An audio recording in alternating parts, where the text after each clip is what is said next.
Жоғары сот кеңесінің төрағасы Дмитрий Малаховтың бастамасымен 2025 жылы судья лауазымына арналған біліктілік емтиханын жетілдіру бойынша бірқатар шаралар қабылданды.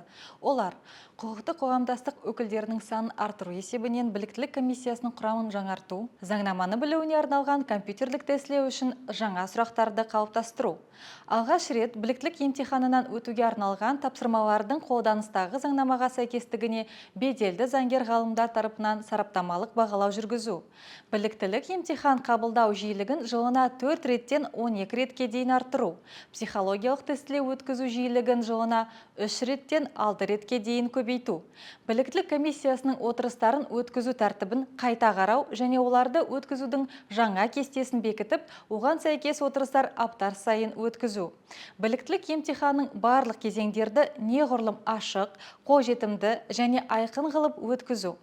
Қабылданған барлық шаралар компьютерлік тестілеуді тапсыру сапасына әсер етті.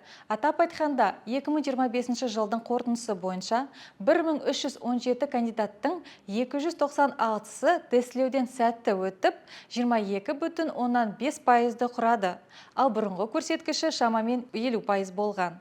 Сонымен қатар, кандидаттар біліктілік емтиханының барлық кезеңдерінен бұрынғыдай 1,5 жыл емес, 3-4 ай ішінде өткізуде.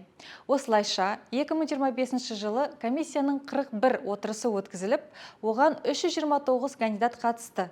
Олардың ішінде 249 кандидат біліктілік емтиханын сәтті тапсырды, ал өткен жылы бұл көрсеткіш 73 кандидат болған. Аталған шараларды іске асыру келесідей өзгерістерге әкелді. Резервті сапалы мамандармен едәуір толтыру. Емтихан сапасына нұқсан келтірмей, оның барлық кезеңдерін жедел өткізу. Бос судья лауазымына конкурсқа алғаш рет қатысатын кандидаттар арасында бәсекелестікті арттыруға.